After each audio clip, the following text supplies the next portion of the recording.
નમસ્કાર, પ્રણામ મિત્રો, જય શ્રી કૃષ્ણ, જય માતાજી। તો ચાલો શરૂ કરીએ આજની વાર્તા। રામકિશનજી સવારે સમાચાર વાંચતા વાંચતા હળવી ઊંઘની ઝપકી લઈ રહ્યા હતા। એટલામાં અચાનક તેમના કાનમાં પડેલી અવાજથી નિંદ્રા તૂટી ગઈ। અભિનંદન બાપુજી, પ્રાચી બેટિયાના લગ્ન નક્કી થઈ ગયા છે, નોકર શ્યામનો અંદર આવતા બોલ્યો। રામકિશનજીએ સમાચાર પત્ર નીચે મૂકી પૂછ્યું, અરે શ્યામ, શ્યામુ, તું ગામેથી ક્યારે આવ્યો? ગામમાં બધું સારું છે ને? શ્યામુએ માથું નમાવીને જવાબ આપ્યો, બસ બાપુજી, તમારી અને માલિકની કૃપાથી બધું સારું છે। તમે તો કશું કહ્યું નહીં, પણ મને ખબર પડી ગઈ કે તમે 2 દિવસ પહેલા જ પ્રાચી બેટિયાના લગ્ન નક્કી કરી દીધા છે। કયો પરિવાર છે? છોકરો કેવો છે અને શું કરે છે? રામકિશનજી હસીને બોલ્યા, અરે અરે શ્યામુ, આવતાની સાથે જ એક પછી એક પ્રશ્ન પૂછવા લાગ્યો, પહેલા શ્વાસ તો લઈ લે। તેમણે પાસે પડી રહેલી ખુરશી શ્યામુ તરફ સરકાવી અને બેસવા ઈશારો કર્યો। પછી કહ્યું, પ્રાચી બિટિયાના કાકા સાથે તેમને ઓળખાણ છે, એકદમ સારો પરિવાર છે અને તું પણ તેમને સારી રીતે ઓળખે છે। શ્યામુ આશ્ચર્યચકિત થઈને બોલ્યો, અરે બાપુજી, એ કોણ છે જેને હું પણ ઓળખું છું? રામકિશનજી સમજાવતા બોલ્યા, આગળ પાનવાડી ગલી છે ને, ત્યાં થોડું આગળ ચોક પાસે મંત્રી મહેશજી રહે છે, એ જ છે। શ્યામુએ માથું ખંજવાળતા કહ્યું, ઓહો, એ મહેશ બાબુ? હા, એ જ મહેશ બાબુ, જે ક્ષેત્રમાં ધારાસભ્ય પણ રહી ચૂક્યા છે।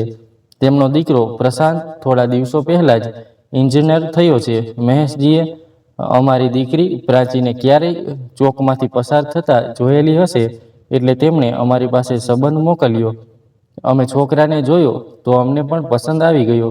ખૂબ સારો છોકરો છે, અમારી પ્રાચી માટે યોગ્ય રહેશે। રામકિશનજીએ સમજાવ્યું। શ્યામુ થોડું સંકોચાઈને બોલ્યો, બાપુજી, જો તમે નારાજ ના થાઓ તો હું કંઈક કહું?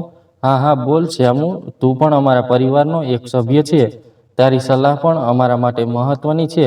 રામકિશનજીએ સહમતિ આપી। શ્યામુ બોલ્યો, બાપુજી, એ તો સાચું છે કે પ્રશાંત એકદમ સારો છોકરો છે। હું બાળપણથી તેને જાણું છું, કારણ કે અમે મહેશ બાપુના ઘરે નોકરી કરતા હતા। એના કારણે હું તેમના આખા પરિવારને સારી રીતે ઓળખું છું। મંત્રીજી તો સારા માનવી છે, પણ ઘરમાં તેમની પત્ની સાધનાજીના ઈશારે એમનું આખું ઘર ચાલે છે। સાધનાજી સામે મંત્રીજી એકદમ નમ્ર બની જાય છે। સાધના માલકીન ખૂબ લોભી અને કઠોર સ્વભાવની છે। શ્યામુ વધુ કંઈક કહે તે પહેલાં જ રામકિશનજીએ તેની વાત કાપી નાખી। શ્યામુ, તું ચિંતા ના કર, સંબંધ નક્કી કરવા સાધનાજી પણ મહેશજીએ સાથે આવી હતી અને તેમણે ખાતરી આપી હતી કે પ્રાચી બેટિયા ત્યાં ખુશ રહે છે। ત્યારે રામકિશનજીની પત્ની મમતાજી બહાર આવીને બોલી, અરે શ્યામુ, તું ક્યારે આવ્યો અને આવતાની સાથે તું શું વાતચીત કરી રહ્યો છે?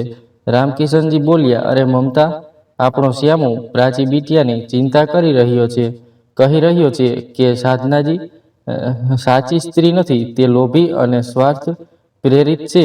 મમતાજી ચિંતિત અવાજમાં બોલી, જુઓ જી, મને પણ આ વાતનો ભય છે। હજી તો સંબંધ નક્કી થયો છે, પણ જો આગળ કોઈ ગેરકાયદેસર માંગો મૂકી તો આપણે કેવી રીતે સંતોષી શકીશું? અને માંગોનો તો કોઈ અંત જ નથી। શું ખાતરી કે કાલે પ્રાચી બિટિયાને આ જ માંગોને લઈ દુઃખી ન કરે? તેમની તો પહોંચ પણ ઘણી છે। અરે એવી વાત નથી મમતા, મને મહેશજી પર પૂરો ભરોસો છે કે તેઓ આપણી પ્રાચી બિટિયાનું ધ્યાન પોતાની દીકરીની જેમ રાખશે। હવે તમે બંને નિષ્ફળ વિચાર વિમર્શ્યા, સમય બગાડો નહીં અને જઈને પ્રાચી બિટિયાને ઉઠાડો, તેને કોલેજ પણ જવાનું છે। રામકિશનજીની વાત સાંભળીને શ્યામુ પ્રાચીને જગાડવા ગયો। પ્રાચી બિટિયા, અરે ઓ પ્રાચી બિટિયા, ઉઠ બેટા, કોલેજ નથી જવું છું? શ્યામુનો અવાજ સાંભળીને પ્રાચી તરત જ ઉઠી અને બોલી, અરે કાકા, તમે ગામેથી ક્યારે આવ્યા? પ્રાચી અને શ્યામુનો એક ઊંડો નાતો હતો। પ્રાચી માટે શ્યામુ કોઈ અજાણ્યો ન હતો, પણ સગા કાકાથી પણ વધુ હતા। આજે જ આવ્યો છું બિટિયા, તું પહેલા તરત તૈયાર થઈને કોલેજ જા, પછી સાંજે આપણે ખૂબ વાતો કરીશું। શ્યામુ હસતા હસતા બોલ્યો। પ્રાચી બોલી, હા કાકા, મને પણ તમારાથી ઘણી બધી વાતો કરવી છે, પણ આજે કોલેજ જવું ખૂબ જ જરૂરી છે। પરીક્ષાના ફોર્મ ભરવાના છે, નહીંતર રજા લઈ લેત। કોઈ વાત નહીં બિટિયા, પહેલાં ભણતર જરૂરી છે, શ્યામુએ કહ્યું. પ્રાચી તૈયાર થઈને કોલેજ ચાલી ગઈ, પણ ત્યાં રામકિશનજીના મનમાં શ્યામુ અને મમતાજીની વાતોનો સંચય ઊંડો થવા લાગ્યો. અને આખિર થાય પણ કેમ નહીં. શ્યામુ અહીં આવવા પહેલાં આખા 10 વર્ષ મહેશબાબુના ઘરમાં નોકરી કરી આવ્યો હતો.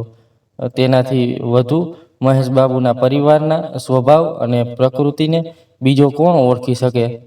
આ જ વિચારોમાં ડૂબેલા રામકિશનજી પોતાને આશ્વાસન આપતા બોલ્યા, પ્રાચીના નસીબ પર આ અંધકાર કદી હાવી થઈ ના જાય તો સારું. આખિર ઈશ્વરે દીકરી આપી છે તો કશુંક સારું જ વિચાર્યું હશે. ત્યારે અચાનક દરવાજા પર કોઈએ ટકોર માર્યો. રામકિશનજી બોલ્યા, અરે શ્યામુ, જરાક તો જો દરવાજા પર કોણ આવ્યું છે. હા બાબુજી, જોઉં છું, કહીને શ્યામુ દરવાજો ખોલવા ગયો. સામે મહેશ અને તેમની પત્ની સાધનાજી ઊભા હતા. શ્યામુને જોઈને મહેશજી બોલ્યા, અરે શ્યામુ, તું ગામેથી ક્યારે આવ્યો? માલિક, આજે સવારે જ આવ્યો છું. ચાલો અંદર આવો. અંદરથી રામકિશનજીએ અવાજ આપી. કોણ છે શ્યામુ? મહેશજી બોલ્યા, હું અને મારી ધર્મપત્ની સાધનાજી આવ્યા છીએ. આટલું સાંભળતાની સાથે જ રામકિશનજી ઉઘાડ પગે દરવાજા તરફ દોડ્યા. અરે ઓહો, આવો આવો. હાથ જોડીને તેમણે મહેશજી અને સાધનાજીને અંદર બોલાવ્યા. પછી પોતાની પત્ની મમતાજીની અવાજ આપી, અરે સાંભળ ભાગ્યવાન, મહેશબાબુ અને સાધનાજી આવ્યા છે. મમતાજી બહાર આવી, પણ તેમના ચહેરા પર ચિંતા સ્પષ્ટ દેખાતી હતી. અને દેખાય પણ કેમ નહીં. કોઈ સૂચના આપ્યા વિના પ્રાચીના સાસુ સસરા તેમના નિવાસ સ્થાને પધાર્યા હતા. રામકિશનજી શ્યામુ તરફ જોઈને બોલ્યા, શ્યામુ, જરા મહેશજી અને સાધનાજી માટે પાણી અને નાસ્તાની વ્યવસ્થા કરી દે. હા બાબુજી, હમણાં લઈને આવું છું, કહીને શ્યામુ આગળ વધતો એ પહેલા જ મહેશજીએ તેને રોકી દીધો અને કહ્યું, અરે ઊભો રે શ્યામુ. રામકિશનજી બાબુ, અમે અહીં નાસ્તો કરવા નથી આવ્યા, પણ કેટલીક અગત્યની વાતો કરવા આવ્યા છીએ. આ સાંભળીને મમતાબેન રામકિશનજી તરફ ચિંતાભરી નજરે જોવા લાગી. રામકિશનજીના ચહેરા પર પણ એક અજીબ ચિંતાની છાપ દેખાઈ આવી. કદાચ શ્યામુએ વ્યક્ત કરેલી ચિંતા સાચી હતી કે નહીં, આ વિચારીને રામકિશનજી મહેશજી તરફ જોઈને બોલ્યા, હાજી કહો, આવી શું વાત બની કે જે માટે તમને સ્વયં આવવાનું કષ્ટ ઉઠાવવું પડ્યું? મહેશજી બોલ્યા, હજી કષ્ટ કેવું, આ વાત કહેવા માટે તો અમારે સ્વયં જ આવવું રહ્યું, પણ ક્યાંય દેખાતી નથી. મહેશજીએ આસપાસ જોયું. રામકિશનજી બોલ્યા, પ્રાચી બિટિયા હમણાં કોલેજ ગઈ છે. આજે તેનું પરીક્ષા ફોર્મ ભરવાનું છે. પણ કહો તો, તમે શેની વાત કરવા આવ્યા છો? મહેશજી હસીને બોલ્યા, હજી ચિંતાની કોઈ વાત નથી, આનંદની વાત છે. અમારા પંડિતજીએ આવતા મહિનાની 20મી તારીખે લગ્ન માટે શુભ મુહૂર્ત બનાવ્યું છે. નહીંતર પછી સીધું 6 મહિના પછી મુહૂર્ત મળશે. હવે તમે કહો, તમારી શું ઈચ્છા છે? રામકિશનજી ચિંતાથી બોલ્યા, લગ્ન તો કરવા જ પડશે, પણ એટલી ટૂંકી મુદતમાં બધું આયોજન કેવી રીતે થશે?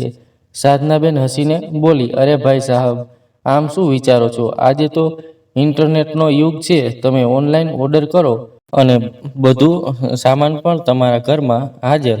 આમંત્રણ મોકલવું હોય તો ઈમેલ અને સોશિયલ મીડિયા પર 50 રીતો છે. બધું થઈ જશે. તમે બસ સંમતિ આપો. રામકિશનજીએ ઊંડો શ્વાસ લીધો અને સંમતિ આપી. સાધનાબેન સ્મિત સાથે બોલી, તો હવે તારીખ પાકી. હવે મીઠું મોઢું કરાવશો કે કેમ? રામકિશનજી બોલ્યા, હા હા, કેમ નહીં.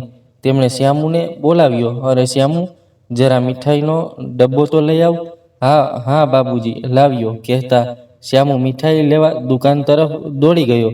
થોડીવાર પછી બધાએ મીઠાઈ ખાધી અને મહેશજી અને સાધના બેન ત્યાંથી ચાલ્યા ગયા. હજી જ્યારે પ્રાચીને ખબર પડી કે તેના લગ્નની તારીખ આગામી મહિનાની 20મી તારીખે નક્કી કરી દેવામાં આવી છે, ત્યારે તે ચિંતામાં આવી ગઈ. શ્યામુ કાકાએ તેને સમજાવ્યું, બેટિયા, તારે આજે નહીં તો કાલે સાસરે તો જવું જ પડશે. અને એ પણ સાચું છે કે પ્રશાંત ખૂબ સારો છોકરો છે. તે તને કોઈ વસ્તુની કમી અનુભવવા દેશે નહીં. દિવસો એક પછી એક પસાર થતા ગયા અને એ શુભ દિવસ પણ આવી ગયો જ્યારે જાન દરવાજા પર આવી પહોંચવાની હતી. રામકિશનજીએ શ્યામુને કહ્યું, જુઓ, મહેમાનોના આતિથ્યમાં કોઈ પણ ઉણપ રહેવી જોઈએ નહીં. આ તારી જવાબદારી છે, શ્યામુ આત્મવિશ્વાસથી બોલ્યો. હા બાપુજી, તમે બિલકુલ નિશ્ચિત રહો. ત્યાં જ દરવાજા તરફ બારાત આવી પહોંચી. મમતાબેન અને રામકિશનજી તેમના સગા સંબંધીઓ સાથે જાનનું સ્વાગત કરવા દરવાજા પર ગયા. શરણાઈઓ ઉમંગભેર વાગી રહી હતી. એટલામાં મહેશજી જાનની વચ્ચેથી આગળ આવ્યા અને રામકિશનજીને હાથથી ઈશારો કરીને નજીક બોલાવ્યા. પછી તેમના કાને કંઈક કહ્યું. આ સાંભળીને રામકિશનજીના ચહેરાનો રંગ ઉડી ગયો. મિત્રો, વાર્તા આગળ વાંચીએ એના પહેલાં મિત્રો, જો તમે આપણી ચેનલ પર પહેલીવાર આવ્યા હોય તો ચેનલને સબસ્ક્રાઈબ કરીને કોમેન્ટમાં જય શ્રી કૃષ્ણ અવશ્ય લખજો. તેઓ ચૂપચાપ પાછા ફરીને તેમની પત્ની મમતાબેન અને શ્યામુને સંખ્યાને અંદર બોલાવ્યા. રામકિશનજીનો ઉતરેલો ચહેરો જોઈને મમતાજી ગભરાઈને બોલી, અરે વાત તો કહો, પણ શું થયું છે? હા બાબુજી, કંઈક તો બોલો. શ્યામુ અને મમતાજી બંને તેમની પાછળ પાછળ ચાલતા હતા. ઓરડામાં પ્રવેશતા જ રામકિશનજી અંદર પથારી પર બેસવાનો પ્રયાસ કરતા હતા, પણ અચાનક ગભરાહટથી નીચે પડી ગયા અને તેમની આંખમાંથી આંસુઓ વહેવા લાગ્યા. મમતાજી તેમને હચમચાવી બોલી, અરે શું થયું છે? કહો ને. રામકિશનજી ગળું ભીનું કરીને બોલ્યા, મમતા, મહેશે મને ઈશારાથી પોતાના પાસે બોલાવ્યા હતા. તેઓ કહેતા હતા કે આપણી પ્રાચી બિટિયા પર મંગળ દોષ છે, એટલે આ લગ્ન શક્ય નથી. આ સાંભળીને મમતાજી ચોંકી ગઈ. શું આપણી પ્રાચી પર મંગળ દોષ? જો એ પ્રાચી પર મંગળ દોષ હતો તો પહેલા કુંડળી શું નહોતી મિલાવી? આ બધું પહેલાં કેમ નહોતું જણાવ્યું?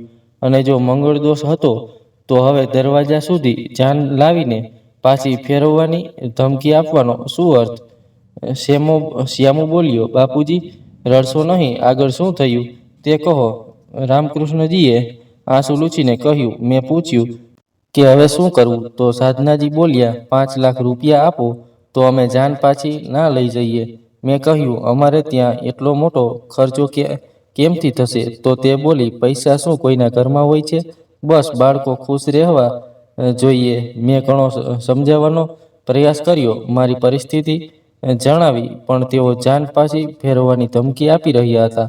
આ સાંભળીને મમતાજી ગુસ્સે થઈને બોલી, જુઓ ને, આપણી શંકા સાચી નીકળી. તેઓને ફક્ત લાલચ હતી એટલે આ સંબંધ પાકો કર્યો હતો. દરવાજા પર આવીને કેવી મીઠી મીઠી વાતો કરી ગયા.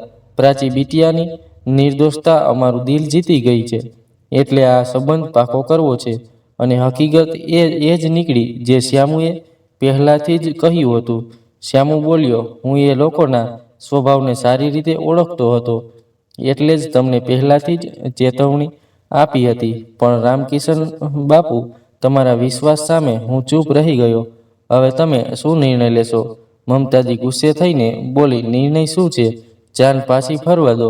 આવા ભિખારીઓને પોતાની દીકરી સોંપવી એના કરતાં તો મારી દીકરીને કૂવામાં ધકેલી દઉં. ક્યાંથી લાવીશું આટલા પૈસા? રામકિશનજી ગભરાઈને બોલ્યા, ના મમતા, આવું ક્યારેય ન કરું. જો જાન દરવાજેથી પાછી વળશે તો આપણી કેટલી બદનામી થશે અને પ્રાચી બિટિયાનું ભવિષ્ય પણ બરબાદ થઈ જશે. શ્યામુ બોલ્યો, તો બાપુજી, દેવામાં ડૂબીને આવા લોભી લોકો સાથે લગ્ન કરાવવાથી શું પ્રાચી બિટિયાનું ભવિષ્ય સુખમય થઈ જશે? અને જો પૈસાની માંગ હતી તો મહેશ બાબુએ પહેલાં જ કેમ ન કહ્યું? લગ્નના દિવસે દરવાજા પર જાન લાવીને પૈસા પછી માંગવા એ મહેશ બાપુની લાલચ અને રાજકીય ચાલ છે, જે હવે ઘણી જિંદગીઓ બરબાદ કરી નાખશે. મહેશ બાપુ બરાબર જાણતા હતા કે રામકિશન બાપુ પોતાની ઇજ્જત માટે જીવ આપી શકે છે. કદાચ એ જ કારણ છે કે 5 લાખની માંગ કરતી વખતે તેમની જીભ જરા પણ લખડાઈ નહીં. પણ બીજી બાજુ સદ્ગુણોની રાહ પર ચાલતા રામકૃષ્ણ બાપુ પહેલાથી જ દેવામાં ડૂબી ગયા હતા. હવે આ નવી માંગ પછી કદાચ એ વધુ દેવામાં ડૂબી જાય અને પોતાનો અંત કરી નાખે. પણ લોભીઓને શું ફરક પડે? આ ભારતીય સમાજ છે જે વહુ કોઈ દીકરી નહીં પણ એટીએમ કાર્ડ સમજી લેવામાં આવે છે. જ્યારે ઈચ્છા થાય ત્યારે આટલા પૈસા પિતાના નામની એટીએમ મશીનમાંથી કાઢી લો. રામકિશન બાપુ વિચારમાં ડૂબી ગયા. ત્યારે અચાનક તેમણે ઊંડો શ્વાસ લીધો અને બોલ્યા, મમતા, અને શ્યામુ, આ લગ્ન તો દરેક પરિસ્થિતિમાં થશે. હું પૈસાની વ્યવસ્થા કરવા જઈ રહ્યો છું. તમે લગ્ન અને તૈયારીઓ અને જાનીઓની સેવા પર ધ્યાન આપો. પણ હા, પ્રાચીને આ બધાની જાણ ન થવી જોઈએ. કહેતા જ રામકિશનજી બહાર નીકળી ગયા. મહેશજી અને સાધનાજી પાસે જઈને તેમણે કહ્યું, લગ્ન આગળ વધારજો, તમને તમારા પૈસા મળી જશે. આ સાંભળતા જ મહેશજી અને સાધનાજીને લીલી છત્ર મળી ગઈ અને આખી જાણ લગ્ન મંડપમાં પ્રવેશી. વરમાળા અને અન્ય તમામ વિધિ શરૂ થઈ ગઈ. પણ રામકિશનજી હજુ પણ ક્યાંય નજરે નહોતા આવી રહ્યા. અને જલ્દી આવું સ્વાભાવિક પણ ન હતું. 5 લાખ રૂપિયા કોઈ નાની રકમ ન હતી. પહેલેથી જ દેવામાં ડૂબેલા રામકિશનજી માટે ફરીથી ઋણ લેવું એ જાણે પોતાના ગળે ફાંસો ખાવા જેવું હતું. પણ પ્રાચીની ખુશી માટે તેઓ કંઈ પણ કરવા તૈયાર હતા. તે જ કારણથી તેઓ દરેક લોકો પાસે મદદ માટે હાથ ફેલાવી રહ્યા હતા. કોઈ બહાનું બનાવી દેતો, કોઈ વિષયને ટાળી દેતો. અહીંયા કન્યાદાનનો સમય આવી ગયો હતો. શ્યામુ અને મમતાજીએ વાતને લઈને ચિંતામાં હતા કે હવે લોકોને શું કહીશું. આખરે રામકિશનજી ક્યાં છે? એ જ વખતે પંડિતજીએ કન્યાદાન માટે વાલીને આગળ આવવા કહ્યું. મમતાજી થોડું ખચકાઈને બોલ્યા, પંડિતજી, મારી દીકરીના પિતા થોડા અસ્વસ્થ હોવાથી તેઓ ડૉક્ટર પાસે ગયા છે. તો શું મારા એકલાથી કન્યાદાન કરી શકાય?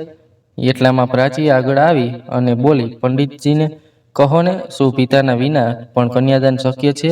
હકીકતમાં મારા પિતા હવે ભિખારીઓનું પેટ ભરવા માટે ભીખ માંગવા ગયા છે. પણ તેઓ એ નથી સમજતા કે પેટ ભરવાની નિયત ભરાતી નથી.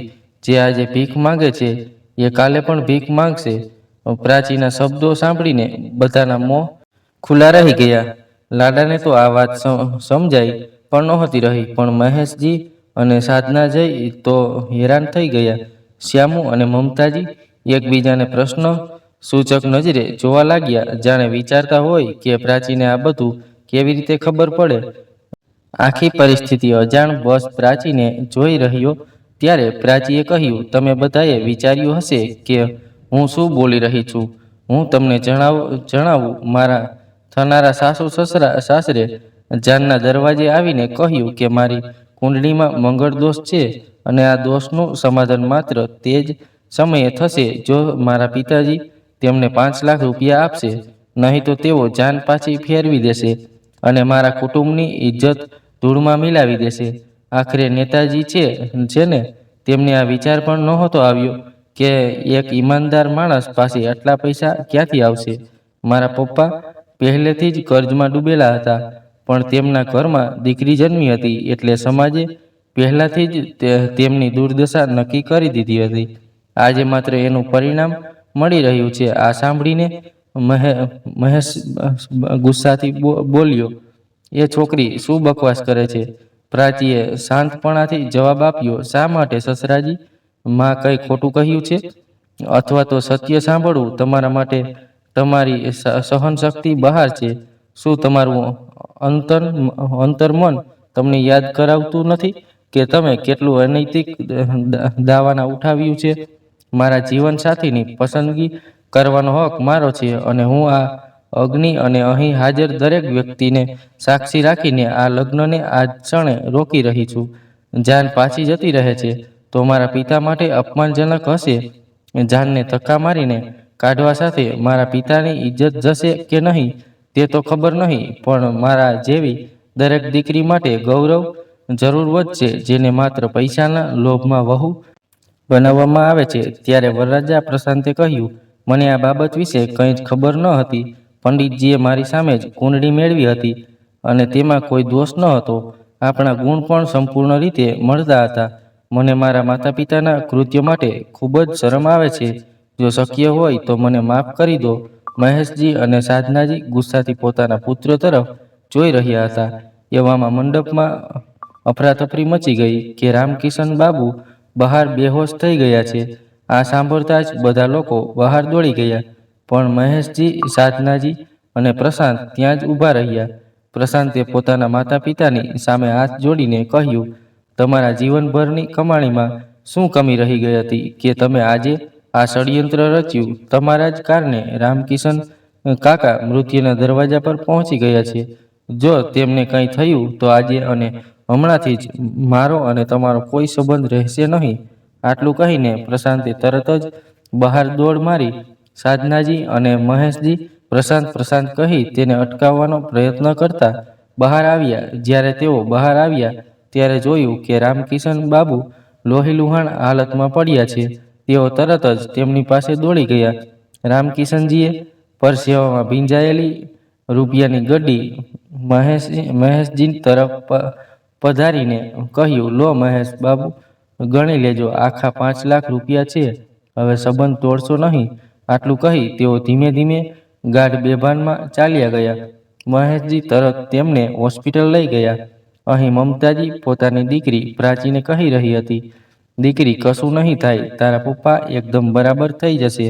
ત્યારે મમતાજીએ પ્રશ્ન કર્યો, પણ તમે આ બધું કેવી રીતે ખબર પડી? પ્રાચીએ જવાબ આપ્યો, માં, જ્યારે બાપુજી, તમે અને શ્યામુ કાકા આ વિષય પર ચર્ચા કરી રહ્યા હતા ત્યારે હું બાજુના રૂમમાં હતી અને બારી નજીક હોવાથી તમારી દરેક વાત મને સ્પષ્ટ સંભળાઈ રહી હતી. આ સાંભળીને સાધનાજી પોતાના કૃત્યો માટે પ્રાચીના સમક્ષ હાથ જોડીને માફી માંગવા લાગી. પણ પ્રાચી આ સમયે કંઈ સાંભળવા કે સમજવાની સ્થિતિમાં ન હતી. હોય પણ કેવી રીતે? આજે એક પિતા પોતાની દીકરીના દહેજ માટે જીવન અને મૃત્યુ વચ્ચે સંઘર્ષ કરી રહ્યો હતો. પ્રાચીના મનના કોઈ એક ખૂણામાં આ પસ્તાવો જરૂર હતો કે જો પિતાને તે સમય અટકાવીને જાન પાછી મોકલી હોત તો કદાચ ઇજ્જતનું તો ગમે તે થઈ ગયું હોત. પણ પિતાજી એ તો બચી ગયા હોત. ત્યારે સામુ કાકાએ અંદર આવીને ખુશખબર આપી, પ્રાચી બીટિયા, બાપુજીને હોશ આવી ગયો છે અને તેઓ હવે બિલકુલ બરાબર છે. પ્રાચી દોડીને બહાર નીકળી અને પોતાના પિતાની છાતી સાથે લિફ્ટીને બૂમ બજાવતા રડવા લાગી. બાપુજી, તમે કેમ છો? હું ઠીક છું મારી દીકરી. બાપુજી, હવે તમે ઠીક છો? પણ હવે હું આ મંગની કરવા માંગતી નથી. હું હવે તમારા બધા સાથે અહીં રહીશ. ના દીકરી, એવું ના કહેતી. મહેશ બાબુ પોતાના કરેલા પર ખૂબ શર્મિંદા છે અને તે માફી માંગી રહ્યા છે. તેમણે આપણા બધા પૈસા પાછા આપી દીધા છે.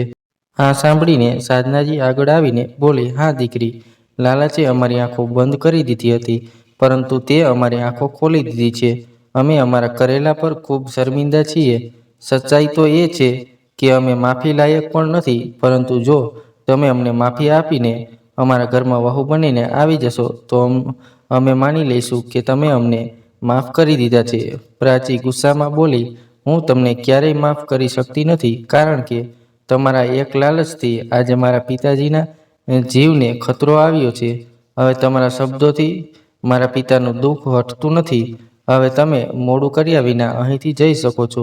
એવામાં પ્રશાંત પણ હાથ જોડીને માફી માંગતો રહ્યો, પરંતુ પ્રાચીએ કોઈની એક વાત પણ સાંભળી નહીં. તે એક જ વાત પર રહી કે હું એ લગ્ન સ્વીકારતી નથી જ્યાં મારા પિતાને તમારા જેવા લાલચી લોકોના પેટ ભરવા પડતા હોય. આજે જો હું આ લગ્ન કરી લઉં તો કેટલાય પિતાઓને પોતાની દીકરીના લગ્ન માટે પોતાના ઘરની જમીન પણ વેચી દેવી પડશે. આ માટે હું આ લગ્ન સ્વીકારતી નથી. તમે બધા અહીંથી જઈ શકો છો. નહીં તો જેમ તમે મને મંગલ દોષ બતાવીને બદનામ કરી તેમ હું પોલીસને બોલાવીને તમને અહીંથી જબરજસ્તી કાઢી મૂકવા પણ તૈયાર છું. આ સાંભળીને મહેશજી અને સાધનાજી તરત જ ઉતાવળમાં જાન લઈને પરત ફર્યા. આજ રોજ રામકિશનજીને પોતાની દીકરી પ્રાચી પર ખૂબ ગર્વ અનુભવાતો હતો. પ્રાચી હવે પોતાના માતા પિતા સાથે રહીને પોતાના લક્ષ્યાંકને પ્રાપ્ત કરવા માટે આગળના અભ્યાસમાં લાગણીશીલ મહેનત કરી રહી હતી. તો મિત્રો, શું તમે માનો છો કે પ્રાચીએ લગ્ન ના કરીને સાચો નિર્ણય લીધો? કૃપા કરીને તમારી રાય કોમેન્ટ બોક્સમાં શેર અવશ્ય કરો. મિત્રો, જો વાર્તા પસંદ આવી હોય તો લાઈક કરો, શેર કરો અને આપણી ચેનલ ગુજ્જુ ટોક સબસ્ક્રાઈબ કરો. ધન્યવાદ.